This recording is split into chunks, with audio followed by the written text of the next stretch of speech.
कैसे प्याज को लंबे समय तक स्टोर किया जाए और कैसे इसका एक परफेक्ट बरिस्ता बनाया जाए, आज हम जानेंगे। हम तो प्याज को स्टोर करके रख रहे हैं 6 महीने के लिए। आप चाहें तो 1 साल के लिए भी रख सकते हैं। कभी कभी क्या होता है कि प्याज बहुत महंगा हो जाता है, प्याज काटने में भी रुलाता है और भावों में भी रुलाता है, इसलिए प्याज को स्टोर करके रख रहा हूँ। तो कैसे मेरे स्वाद के मित्रों, मैं शहबूबी आपका स्वागत करता हूँ अपनी ऑनर्स किचन में।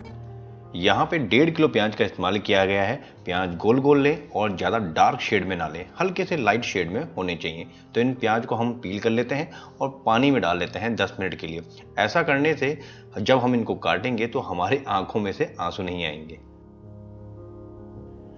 ओनियन को हमने पानी से निकाल लिया है और यहाँ पे दोनों रेड ओनियन है, लेकिन इसका शेड थोड़ा सा लाइट है। तो देखिए, आपको काट के मैं दिखाता हूँ। यहाँ से ये देखिए, बिल्कुल लाइट शेड है, अंदर से भी लाइट शेड है। और इसी तरह से अगर हम ये दूसरा प्याज काटते हैं, ये भी रेड ओनियन है, तो ये अंदर से भी कितना रेडिश है। तो हमको कौन सा प्याज इस्तेमाल करना है? फ्राइड ओनियन के लिए हमको इस्तेमाल करना है जो हल्का सा लाइट शेड में हो, क्योंकि इससे क्या होगा कि जो प्याज होगा वो सुनहरा होगा।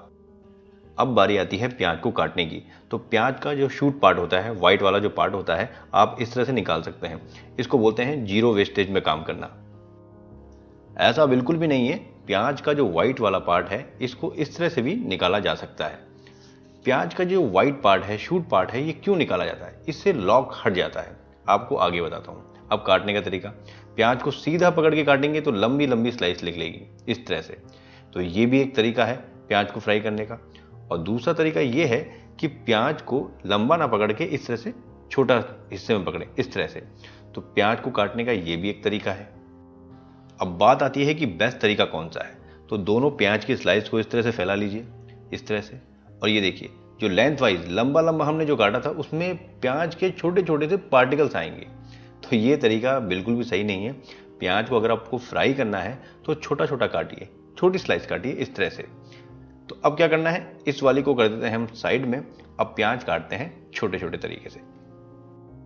और फ्राइड ओनियन के लिए अगर प्याज काट रहे हैं तो बहुत ज्यादा बारीक करने की कोशिश ना करें। बारीक करने की कोशिश करें, लेकिन बहुत ज्यादा बारीक करने की बिल्कुल भी कोशिश ना करें। ये देखिए, तो यहाँ पे लॉक सिस्टम हमने हटा दिया था, इसका जो व्हाइट पार्ट था, तो ये खुल जाता है। अब इसको खोलने के लिए इसको मसलने की जरूरत नहीं है, जैसे मसलने के लिए बोला जाता है मोस्टली। ऐसे मसलने की कोई जरूरत नहीं होती। हल्का सा हाथ मारिए, फ्राई करते टाइम आपका काम हो जाएगा। चलिए बढ़ते हैं अब इसको फ्राई करने की तरफ। तो यहाँ पे मैंने एक बड़ी सी कढ़ाई के अंदर तेल ले लिया है। तेल को ऊपर तक नहीं भरना है, हल्का सा थोड़ा नीचे ही रखना है, क्योंकि जब फ्राई करते हैं प्याज तो ऊपर एकदम से तेल आ जाता है, तो बाहर ना निकल जाए, गैस खराब ना हो जाए, कोई एक्सीडेंट ना हो जाए।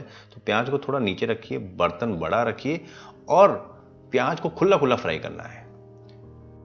फ्लेम यहाँ पे मीडियम रखी गई है और हल्का सा हाथ मारना है, ज्यादा मैश नहीं करना है और एक साथ मत डालना है। पहले स्कीमर में हल्का सा डालिए, एकदम से तेल बाहर की तरफ आएगा। ये देखिए आ रहा है ना, तो हल्का सा उठा लीजिए, एकदम से तेल बाहर नहीं आना चाहिए वरना एक्सीडेंट हो सकता है।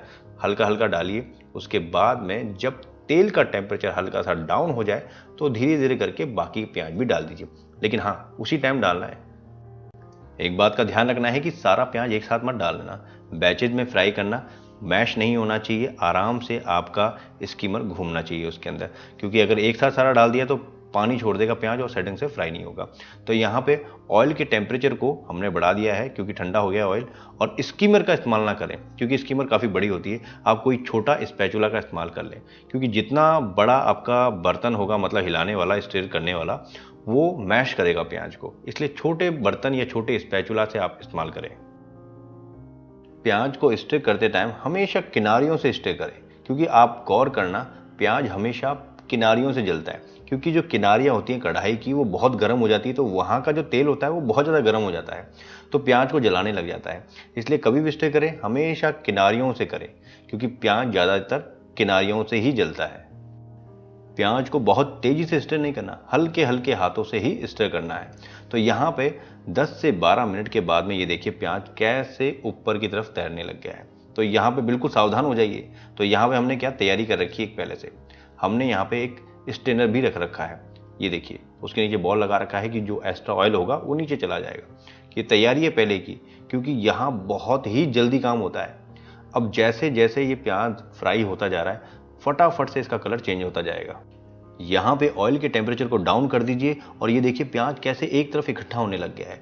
तो यहाँ पे बहुत सावधान हो जाइए, क्योंकि जैसे ही सावधानी हटी दुर्घटना घटी। 30 सेकंड के अंदर अंदर आपका प्याज जल जाएगा।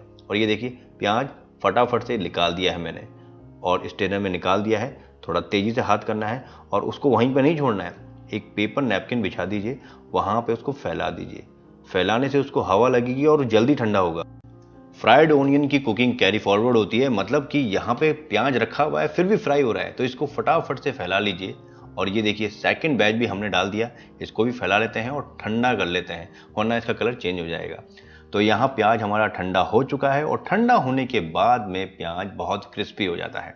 ये देखिए, और इसका कलर देखिए आप, इसके कलर को देख के आप अंदाजा लगा सकते हैं ये कितना क्रिस्पी है।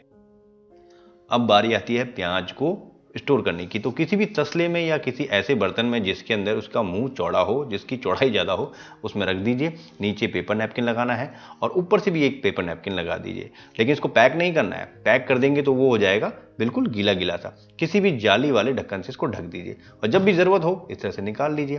तो आपका ये प्याज 1 से 2 महीने के लिए स्टोर हो जाएगा।